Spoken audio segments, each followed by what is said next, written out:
everybody. I'm Larry Ridley, and this is Madden 17 on EA Sports. The Jaguars have been one of the most impressive teams in the league so far this season as they've raced out to an undefeated record. Can they add another win to the resume in this one? We're soon to find out. It's the Jaguars going up against the Redskins. Now for the call of this Week 7 matchup, here are Brandon Godden and Charles Davis. All right, Larry, we are due east from our nation's capital at FedEx Field in Landover, Maryland. Today we've got a matchup here in pivotal Week 7 between the Jacksonville Jaguars and the Washington Redskins.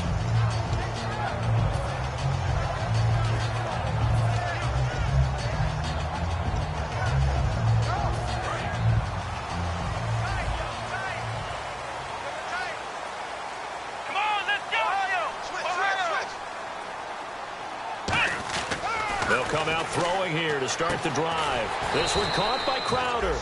The completion good for 3, and it's second down. Offensive starters time, Charles, for the Washington Redskins. Let's look at Josh Dotson, the wide receiver out of TCU. Grew up in Fort Worth. His mom works at the university as a vice president. He actually went to Wyoming first, transferred back to TCU, and boy, is he a high flyer. Throw it up in the air, he'll go up and get it.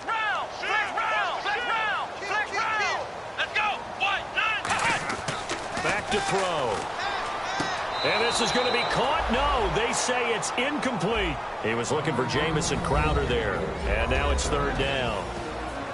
And this Jacksonville Jaguar defense, Charles, they have a lot riding on the youngster Jalen Ramsey. As you well know, he was my #1 player coming out of the 2016 draft. I loved his versatility. The big question mark, is he enough of a ball hawk? Didn't have very many interceptions in college, but boy, he does everything else that you want. Runs, hits, wraps up on his tackles. He's going to start on the corner for the Jaguars. The completion there winds up a wash, and it'll bring up fourth down. And he's already got 2 catches on the opening drive. They know he's going to be a handful. And sometimes you game plan for that offensively. You want to make sure that guy touches the ball, and sometimes it just happens naturally. And then you change your game plan. When he has the hot hand, you keep going back to him because he's running routes with confidence as the game goes on. Okay, look at this. The punt team nowhere to be found. They're on the sidelines. Offense going to go for this on the opening drive. They're indeed going for it as they look to throw. And he fires one that's intercepted. Oh, he's got a little daylight. And he will take this one home. It's a touchdown. So they go on fourth down. Not only do they not get it, it turns into 6 points the other way. Disastrous. And many people think you should just go ahead and knock it down in that situation. Turn it over for the offense. But I had a defensive coordinator recently tell me, we see that as a passive play. We don't do that anymore. We want the ball in our hands, and we want to head the other way. It's probably also instinct a lot of times. If you see a lot of green grass ahead of you, go ahead and grab it. It's the exact right play to do. That's knowing when to break the rules and when to make a play that maybe you hadn't been taught. This will be taken in at the 1. And he'll take it back to about the 19-yard line. A look at Washington as they come onto the field.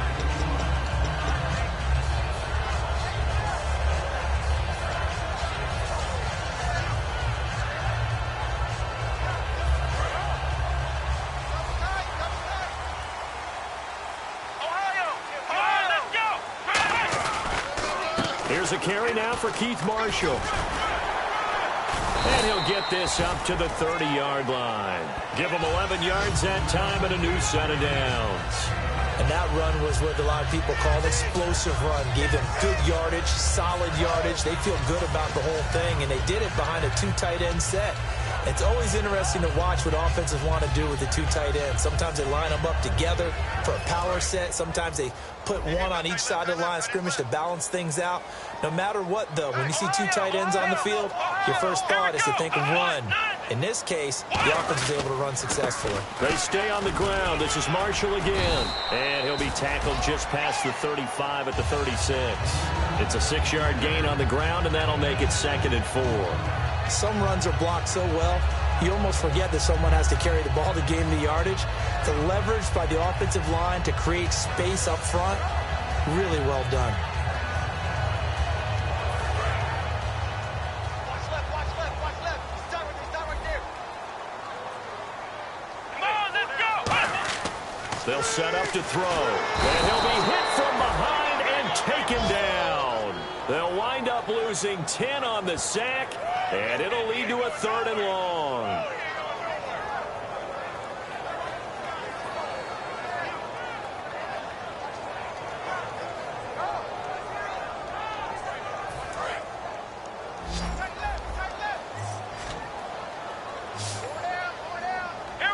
And he motions the wide receiver. Now on 3rd and long, under pressure, they got him again. Miles Jack in there to drop him for his 5th sack of the year. Man, he got in there so quickly, Charles. What could the offense have done to adjust and account for that? But what you're hoping is that you figure out and you see and get a clue that maybe there's going to be some pressure coming at you, and you change the blocking schemes. Maybe you go to max protection. The biggest ones, maybe you bring your running back in to try and keep you clean. But in that case, that didn't happen. 0 accountability, and a sack resulted.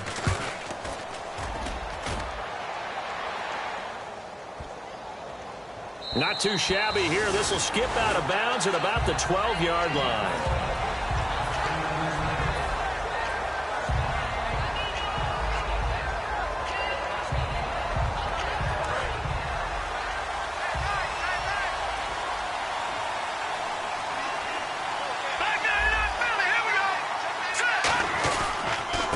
They'll give it to him right up the gut. And he's going to be met at the line of scrimmage and taken down. Calling no gain on the play, and it'll be 2nd down. Now look at the starting unit, and here's to you, Mr. Robinson. Oh, I like that one. Allen Robinson, I love coming out of Penn State. Everyone kept telling me he's not fast enough, and I kept pointing to the film and saying yes, but he catches everything. He's definitely a threat.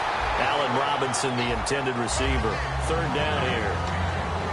And here is the Redskin defense. Ryan Kerrigan is an example of bringing the best of you from college to the NFL and remaking your game. Terrific guy causing fumbles at Purdue, has done the exact same thing in the NFL, then lost weight and became an absolute terror rushing the passer. He'll drop to throw. And he couldn't hang on to it through the contact. Incomplete. As tight ends go, he might not provide the super flashy plays very often, but he's pretty reliable, usually an excellent target, and normally catches what's thrown to him, but he didn't on that play.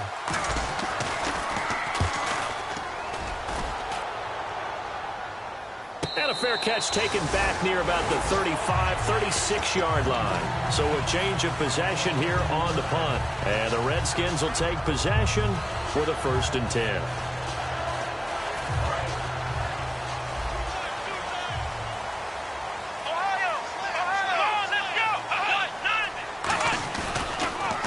Marshall trying to run inside, but nothing there. No gain on the play there. 2nd down.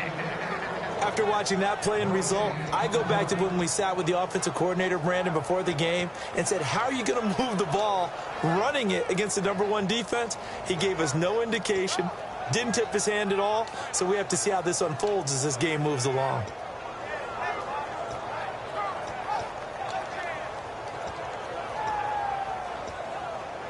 And on 2nd and 10 now.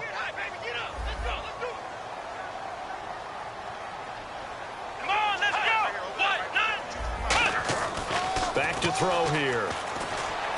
Completes it right side to Doxson.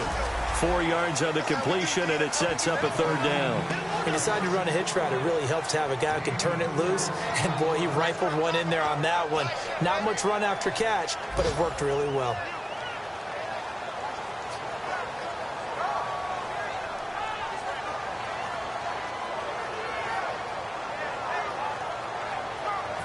Third down now following the completed pass.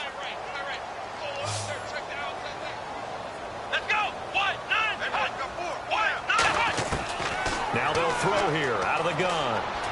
And that's caught by Smith. And he gets this one across midfield for the first down to the 46. Well, clearly one of his advantages as a passer is his height. Sit back in the pocket, fired over the middle. That makes things tougher defensively, doesn't it? It really does, because your goal is to move the quarterback off his initial spot when he gets his drop back completed.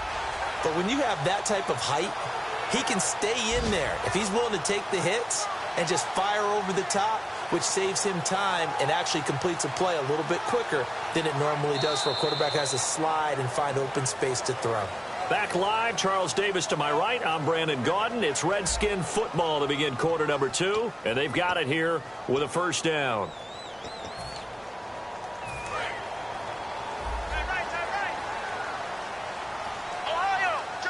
They come out here in the eye. This is Marshall. And that play will go nowhere. Losing yardage back near midfield at the 49. A loss of a full 3 yards, and now it's second down.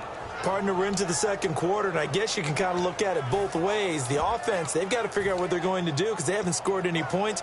But if you're the defense, you're feeling great about what you've got going on. The only concern you have, if you get to the half, what adjustments will the offense make to try to defeat you? Looks like the defense in press coverage here. They'll look to throw here. To the sideline, and oh, a nice catch there. Made sure the feet were inbounds, and they were. Let's make this one simple.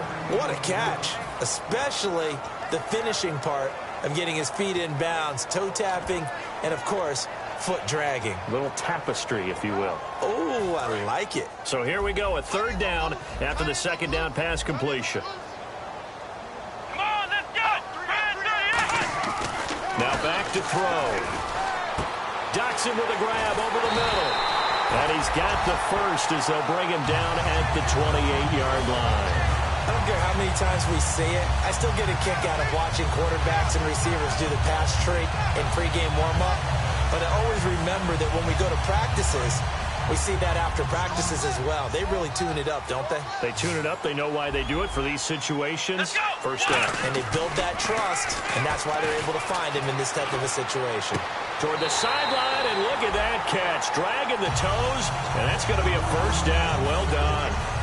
I do have to admit, I like it when it all comes together. When the top part, catching the football, right, whether you're catching it with your hands or cradling it, comes together with the legs, in this case the feet, doing a little toe tap to stay in bounds and complete the catch. And a great job by our crew on the camera shot. Love when you see the grass or on the field turf, those rubber pellets flying up. Great catch. No gain on the play there. It'll be second down. And as we've seen throughout this season, it's no picnic trying to score touchdowns against this unit. They're ranked number 1 against the run. But it's also difficult because it's not easy to throw the ball against them either.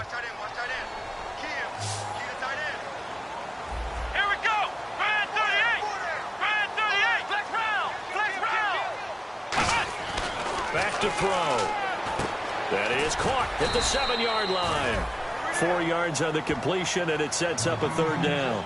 And that's one of his advantages of a passer, is it not? With his height, setting back there in the pocket, firing it over the middle, he can really see everything clearly.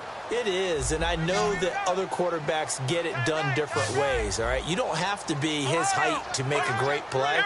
But what he does is he takes away having to make those slide steps in the pocket to find angles to throw the ball through. He just throws right over the top of it because he can see everything, and sometimes that saves time and gets the ball to a receiver quicker. Putting pressure on the guy throwing the football is always good, but when you can couple that with contact on him that leads to an incompletion, as we just saw there, that's winning football. And Hopkins' kick is good. And they are on the board, but still trailing. It's 7-3. And that field goal caps an 11-play drive. That's a lot of offense to run to only get 3 points, but they'll take them. Anytime you can put anything on the board, you run to your sideline somewhat happy.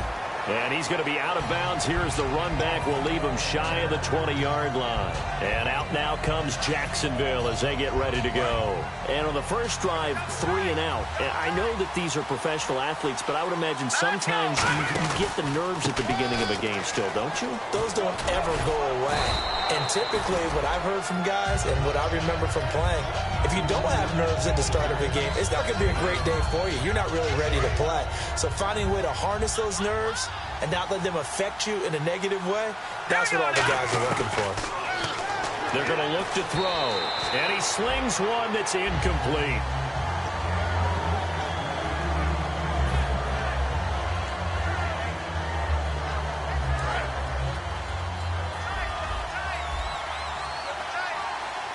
All right, here we go. gun now on third down. Into a double team, and it's intercepted. A great read, and it's picked off. And he will bring this one back. It's a pick six for a Redskins touchdown. Short throw pick six right there. Those linebackers, they love when those short throws come and those eyes get real wide, don't they? How about the anticipation on the play? Reading, reacting, and then the ability to catch the football and take it in the opposite direction. So they throw the pick six. They'll get another shot at it now as this one's in the air. Fielded about a yard deep. And last year, that would have been a net gain of 5 on the return. This year, he stopped where he would have been if he had taken a knee, and that's at the 25. And out now comes Jacksonville as they get ready to go.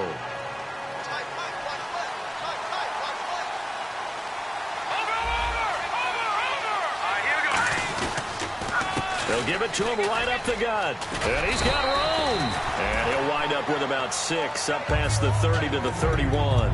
First play of the drive, let's give credit all around. Excellent blocking, but the guy carrying the ball, he was the finisher. A really nice run.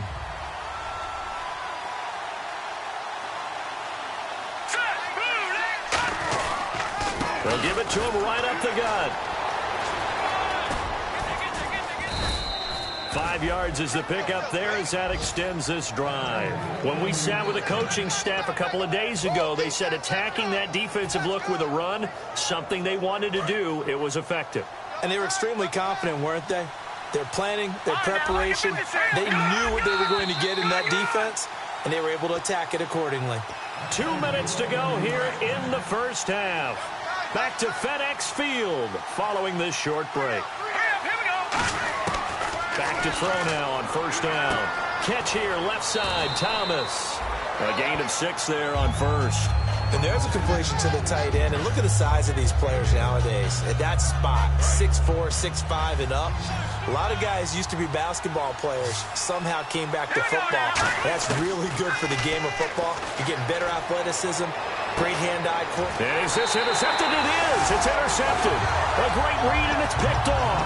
And his guys will take over at the 25-yard line. A look at Washington as they come onto the field.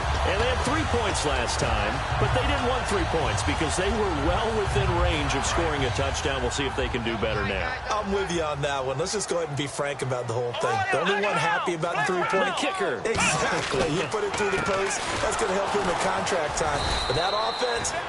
And now the Jags defense deciding to call a timeout. It's just their first, so they'll have 2 remaining here before we get to halftime. Let's go. 38. He'll look to throw. He rifles one that's intercepted. A great read, and it's picked off. And he's going to return it to the 21-yard line. And now out come the Jags. And following the interception, we'll see what they can put together on this drive. I hear my old college coach right now. He always used to tell us before every game, the team making the fewest mistakes will win. What they're hoping is that that last mistake is their only one of the game. Coaches, that's all they talk about, turnovers, right? Minimizing those and maximizing opportunities. That throw good for 4. It's second down. Well, the strategy was evident there. Get it to your tight end and make it a one-on-one play with a cornerback. Who's usually going to win that one? The tight end, but not there. Not in this situation. How about the corner defeating that logic and making a really nice tackle? And nothing doing. He's immediately taken down at the line of scrimmage. Call it a gain of a yard, and it's going to bring up 3rd and 5. I do know from experience that when you slow down someone's running game, you're now doing the dictating on defense. And guess what? Now you're getting ready to tee off on their quarterback because they have to throw it all the time. But you still have to be alert for the draws and other plays of that nature to make sure you don't get hurt. They had great starting position to begin the drive, but now they look up at a 3rd and 5. Looking to throw. And for the 3rd time here in this half, it's intercepted. A great read, and it's picked off.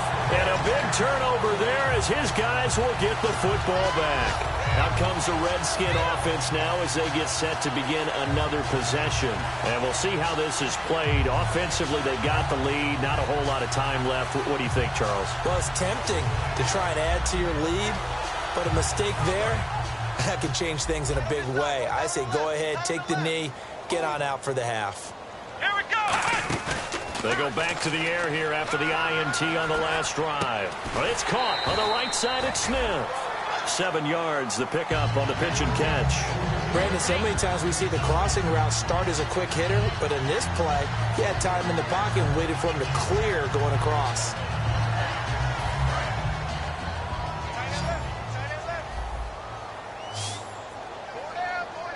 Looking to jam the receivers at the line here. Press coverage look defensively. Oh, he'll want that one back. Incomplete. He doesn't drop too many in that department. 3rd down. We know it's not an easy job to go out and catch passes when people are trying to tackle you and knock the ball away. But the bottom line is, that's a pass he's got to have and a pass he should have caught. On 3rd and short, they'll try and pick it up through the air. He finds his target. It's Crowder. Now whistles come in. We're going to get a timeout here by the offense. It's just their first, so they'll have 2 remaining here before we get to halftime.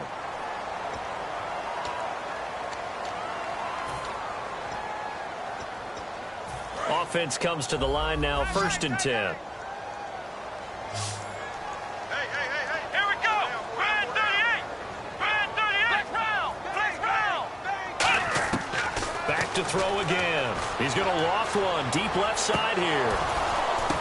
And for the 3rd time here in this half, it's intercepted. A great read, and it's picked off. And his guys have got it back at the closing stages of the first half. And out now comes Jacksonville as they get ready to go. And with time quickly fading here in the 2nd quarter, not sure how aggressively, offensively they want to play this. I think we'll find out just how much they trust their guys in this situation if they decide to take a shot. And the hook up here to Allen Robinson. And he's going to get this all the way down inside the 35. Good use of the pass there to pick up the 1st down against a defensive look that they had specifically prepared for, they told us, coming into this one. Certainly seems like they're holding all the right cards now, doesn't it? Because of their preparation. Went back, watched the tape, studied the tendencies, and they feel like they had them down cold, and they were able to use the pass against them. The throw to the left side, caught by Coleman. Call it a 1-yard gain on the play, and it'll make it a 2nd down. Can you do any more work or make it more dramatic for not much gain than what we just saw there? Did you see how his toes got down? Tip-tap, got him down. But what did he get out of it? He sold the sizzle. He just had no steak. I mean, what was it, 1 yard? Yeah, plays like that, you at least expect a 1st down. They're just 1 yard.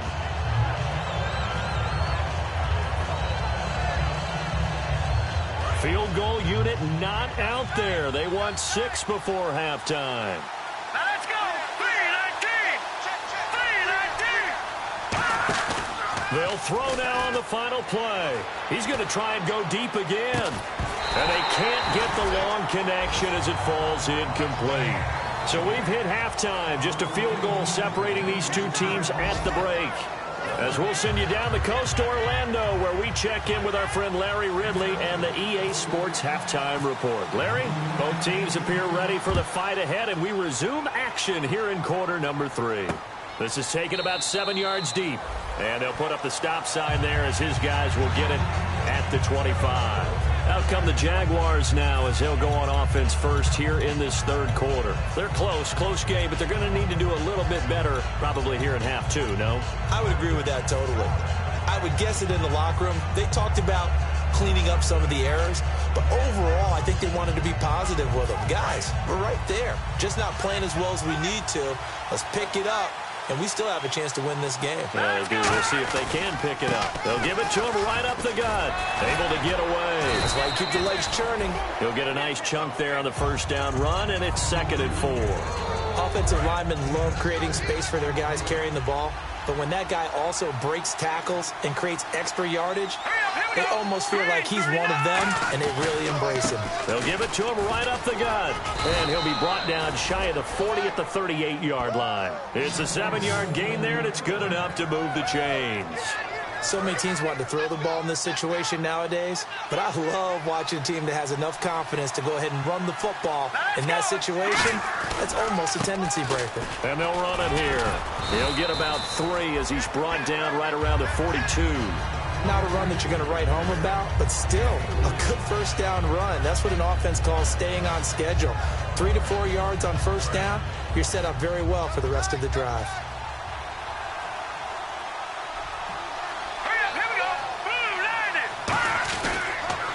Now they'll run it on the toss. And taking it...